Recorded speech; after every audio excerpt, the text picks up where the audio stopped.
हमारे एक लिसनर ने नींद और दिमाग के रिश्ते पर कुछ बहुत ही दिलचस्प रिसर्च पेपर भेजे हैं। हम्म। और आमतौर पर हम सब यही सोचते हैं कि दिन भर की भाग दौड़ के बाद रात में हमारा दिमाग भी एक तरह से ऑफ मोड में चला जाता है। सही है, एक कॉमन धारणा है ये। लेकिन इन स्रोतों के मुताबिक असली एक्शन तो रात में शुरू होता है।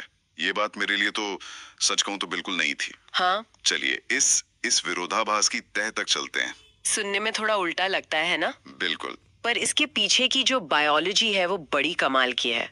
देखिए, जब हम सो रहे होते हैं तब हमारा दिमाग बंद नहीं होता, बल्कि वो दिन के सबसे जरूरी कामों में से कुछ को अंजाम दे रहा होता है। अच्छा। ये एक तरह का कह सकते हैं नाइट शिफ्ट वर्कर है। नाइट शिफ्ट वर्कर, अरे वाह, ये तो बढ़िया तरीका है इसे समझने का। जी, तो फिर इस नाइट शिफ्ट में होता क्या है?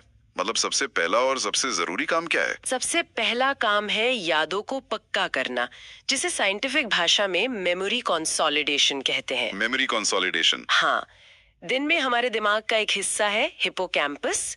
वो एक अस्थाई नोटपैड की तरह जानकारी इकट्ठा करता है। ओके। और रात में, खासकर जब हम गहरी नींद में होते हैं, तब दिमाग इन नोट्स को स्थायी हार्ड ड्राइव में सेव करता है। हार्ड ड्राइव मतलब न्यूकॉर्टेक्स। बिल्कुल, न्यूरॉन्स के बीच के कनेक्शन को मजबूत करके। अच्छा, तो ये सिर्फ फाइलों को एक फोल्डर से दूसरे में डालना नहीं है? नहीं नहीं, बल्कि उस जानकारी को हमारे दिमाग का एक परमानेंट हिस्सा बनाना है। एग्जैक्टली। ये सुनकर मुझे अपने स्कूल के दिन याद आ गए।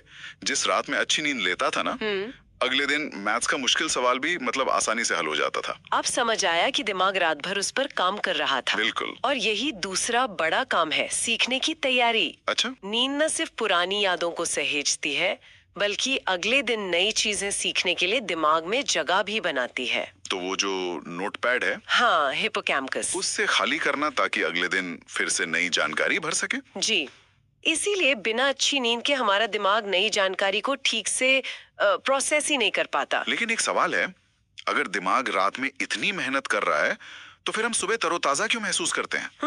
बहुत अच्छा सवाल है। थकान तो मिटनी चाहिए, पर यहाँ तो दिमाग और ज्यादा काम कर रहा है। ये बात थोड़ी खटक रही है। इसका जवाब दिमाग के तीसरे और शायद सबसे हैरतअंगेज काम में छिपा है। ओके। वो है दिमाग की हाउसकीपिंग। हाउसकीपिंग मतलब सफाई? हाँ, सफाई।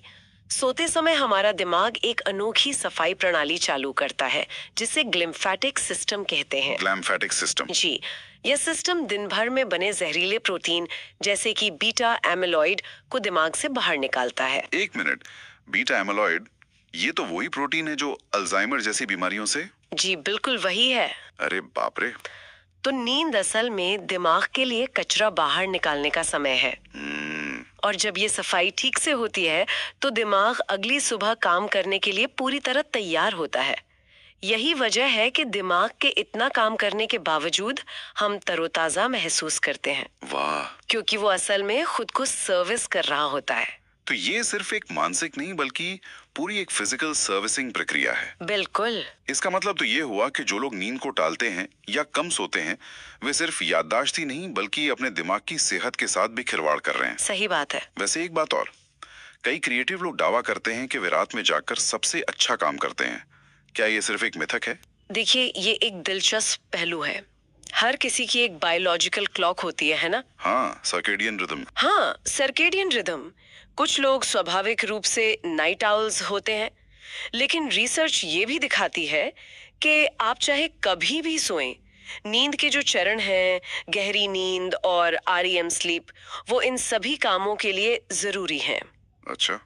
तो नींद की क्वालिटी उसकी टाइमिंग से ज्यादा मायने रखती है। तो आज की बातचीत का निचोड़ ये है कि नींद कोई कोई पैसिव स्टेट नहीं है। बिल्कुल नहीं। ये हमारे दिमाग के लिए सबसे व्यस्त और जरूरी समय है, जब वो यादें बनाता है, सीखने के लिए तैयार होता है और खुद की मरम्मत भी करता है।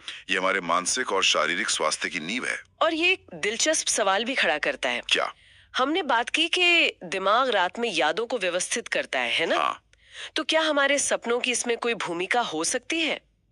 ये सोचने के लिए एक विचार है। हाँ। कि सपने शायद सिर्फ बेतरतीब छवियां न हो, हाँ। बल्कि दिमाग की इस फाइलिंग और रीऑर्गेनाइजेशन प्रक्रिया का एक साइड इफेक्ट या शायद एक जरूरी हिस्सा हो।